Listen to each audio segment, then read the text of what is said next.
नमस्कार बच्चों, आज की क्लास में आपका स्वागत है। मैं डॉक्टर सुनीता बरबुद्या। हम पढ़ रहे थे इनऑर्गेनिक पॉलीमर्स। इनऑर्गेनिक पॉलीमर्स में हमने सिलिकॉन्स के बारे में डिस्कशन किया था। सिलिकॉन्स के अंदर हमने इंट्रोडक्शन ऑफ सिलिकॉन्स के बारे में चर्चा की थी, जिसमें हमने हिस्ट्री ऑफ सिलिकॉन्स जो है रिवाइज की थी। कैसे किपिंग ने कीटोन्स का क्या रिलेटिव एनालिसिस करके सिलिकॉन्स की सिंथेसिस के बारे में जो है डिस्कशन किया। उसके बाद हमने कुछ methods of synthesis of silicones के बारे में चर्चा की थी। किस तरह से हम 3 स्टेप्स से सिलिकॉन की सिंथेसिस करते हैं। सिलिकॉन की सिंथेसिस में जो हमने 3 मेथड पढ़े थे, उसमें सबसे जो फर्स्ट मेथड था मिथाइल क्लोरोसिलेन का बनाना। पहले हम मिथाइल क्लोरोसिलेन्स जो हैं सिंथेसाइज करते हैं। उसके बाद हम उसका सेकंड स्टेप में उसकी हाइड्रोलिसिस करते हैं, और हाइड्रोलिसिस के बाद थर्ड स्टेप में हम कंडेंसेशन ऑफ जो है हमारा जो हमें डायोल्स मिलते हैं उसका कंडेंसेशन करते हैं, और कंडेंसेशन से हमें SiO-Si लिंकेज प्राप्त होती है, जिसको हम सिलिकॉन्स या पॉलीसिलॉक्सेंस नाम देते हैं। इसके अलावा हमने इसके पहले की क्लास में टाइप्स ऑफ सिलिकॉन्स के बारे में चर्चा की थी, जिसमें हमने 3 तरह के जो है सिलिकॉन्स के बारे में पढ़ा था। एक था हमारा लीनियर सिलिकॉन, दूसरे टाइप की हमने पढ़ा था ब्रांच्ड या क्रॉस लिंक्ड सिलिकॉन, जिसमें इंटरनल लिंकेज बनने की वजह से शीट फॉर्मेशन हो जाती है। और तीसरा टाइप हमने पढ़ा था साइक्लिक सिलिकॉन। साइक्लिक सिलिकॉन्स में हमने ट्राइमर साइक्लिक टाइप सिलिकॉन्स के बारे में भी चर्चा की थी, और टेट्रामेरिक सिलिकॉन्स के बारे में भी चर्चा की थी। आज की क्लास में हम कुछ प्रॉपर्टीज ऑफ सिलिकॉन्स के बारे में चर्चा करेंगे। इस क्लास में हम कुछ इम्पॉर्टेंट गुण देखेंगे, कुछ बहुत ही विशेष गुण देखेंगे सिलिकॉन्स के, जिसके कारण सिलिकॉन्स को इंडस्ट्रीज में यूज़ इनका बहुत ही महत्वपूर्ण है। क्यों हम सिलिकॉन्स की सिंथेसिस कर रहे हैं? अगर हम किसी इनऑर्गेनिक पॉलीमर की सिंथेसिस करते हैं, तो अगर उसका हम हमारे जो एवरीडे लाइफ है या हमारे जो आज की जो लिविंग है, अगर उसमें यूज़ नहीं है, तो हमारे लिए वो जो पॉलीमर है वो किसी काम का नहीं है। लेकिन हमने जब इनऑर्गेनिक पॉलीमर्स और ऑर्गेनिक पॉलीमर्स को कंपैरेटिव स्टडी किया था, तो उसके कंपैरिजन में हमने देखा था कि किस तरह के इनऑर्गेनिक पॉलीमर्स जो हैं ऑर्गेनिक पॉलीमर्स से भी ज़्यादा जो एडवांटेजेस हैं, किस तरह से कितना एडवांटेज है कि कितने जो है उनके यूजेस और कितने गुण हैं जिनको ऑर्गेनिक पॉलीमर्स से वो ओवरकम करते हैं। इस वजह से हमने इनऑर्गेनिक पॉलीमर्स को ज़्यादा महत्वता दी है। कुछ इन्हीं गुण का डिस्कशन करने के लिए हम आज सिलिकॉन की प्रॉपर्टीज़ का डिस्कशन करते हैं। तो आज हम पढ़ेंगे प्रॉपर्टीज ऑफ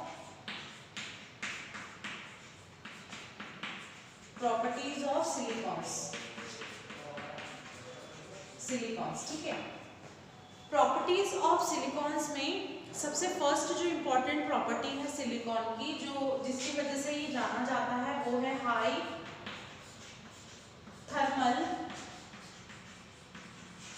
थर्मल स्टेबिलिटी।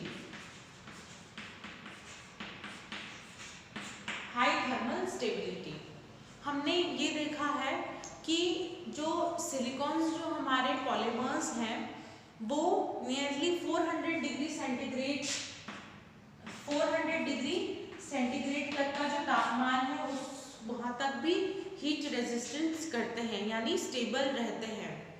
तो सिलिकॉन्स की जो इंटरनल लिंकेज है, यानी SiO-Si लिंकेज है, वो इतनी स्ट्रॉन्ग रहती है कि इसके कारण ये हाई टेम्परेचर्स को भी रेजिस्ट कर जाते हैं।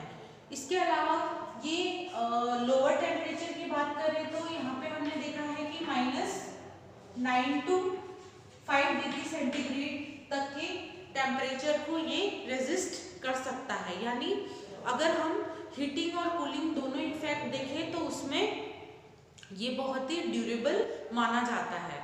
तो इस कारण से इसके कई सारी जो इंडस्ट्रीज वगैरह में जो यूज़ है वो भी बहुत ही ज़्यादा है। वो हम आगे डिस्कस करेंगे थर्मल स्टेबिलिटी के यूजेस के एप्लीकेशंस के बारे में, इंडस्ट्रियल एप्लीकेशंस के बारे में जब हम इसके यूजेस का डिस्कशन करेंगे। एक कारण थर्मल स्टेबिलिटी का ये भी है कि जब हम एल्कोक्साइड्स ऑफ टाइटेनियम या एल्यूमिनियम के साथ जब हम इसको हीट करते हैं, यानी एल्काइल टाइटेनियम या इथॉक्साइड्स ऑफ टाइटेनियम या एल्यूमिनियम के साथ इसको हीट करते हैं तो इनमें इंटरनल क्रॉस लिंकेज बन जाती है इन एलिमेंट्स की। और एल्यूमिनियम तो हम जानते हैं कि कितना जो है इसकी थर्मल स्टेबिलिटी के बारे में हम पहले भी पढ़ चुके हैं। तो इसकी इंटरनल जो लिंकेज की वजह से इसकी थर्मल स्टेबिलिटी और भी बढ़ जाती है। तो सेकेंड जो इसका यूज है वो है इनर्टनेस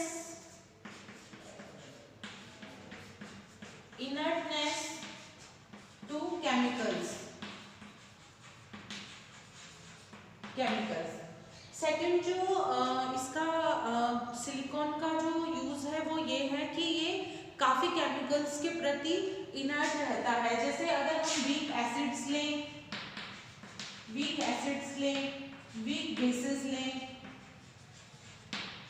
वीक बेसिस लें, कुछ और वीक सब्सटेंसेस लें, जैसे कि हम सॉल्ट सॉल्यूशंस लें। इस तरह के जो माइल्ड जो एजेंट्स हैं उनके प्रति जो है ये रेजिस्टिविटी दिखाता है। इसीलिए हम देखते थे कि जो पहले के ज़माने के जो बच्चों के लिए जो हम बॉटल्स का यूज़ करते थे उसमें पहले जो है नॉर्मल प्लास्टिक हुआ करती थी जिसको रिप्लेस किया सिलिकॉन रबर। जो है उसके निप्पल्स जो हैं वो सिलिकॉन रबर्स के बने हुए रहते हैं। अब क्यों? क्योंकि जो उनकी जो बॉटल्स के निप्पल्स हैं वो सिलिकॉन रबर्स के होने के कारण वो जो अगर हम उसमें कुछ भी फूड जो प्रोडक्ट डालते हैं, चाहे वो एसिडिक नेचर का हो, बेसिक नेचर का हो या सॉल्ट अगर सॉल्यूशन हम कुछ भी उसमें डाल रहे हो तो वो उसके साथ रिएक्ट नहीं करता। नहीं तो जैसे ही बच्चे वगैरह अगर कुछ भी उसमें सॉल्यूशन डाल के पीते हैं तो वो साथ के साथ उनके बॉडी में भी चला जा सकता है। इस वजह से आजकल के जो बॉटल्स के जो निपल्स और जो रबर बॉटल्स है, फीडिंग बॉटल्स, वो सिलिकॉन रबर से ही सिंथेसाइज की जाती है। इसके अलावा जो नेक्स्ट वो है इसका गुण है वो है वाटर रिपेलेंसी।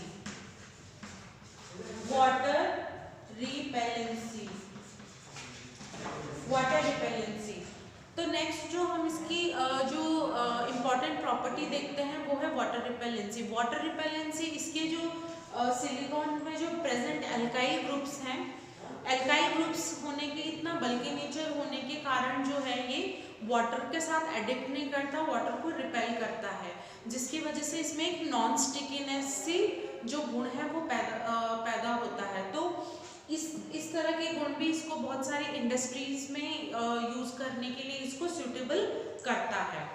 उसके बाद नेक्स्ट जो है ये नॉन टॉक्सिसिटी। नॉन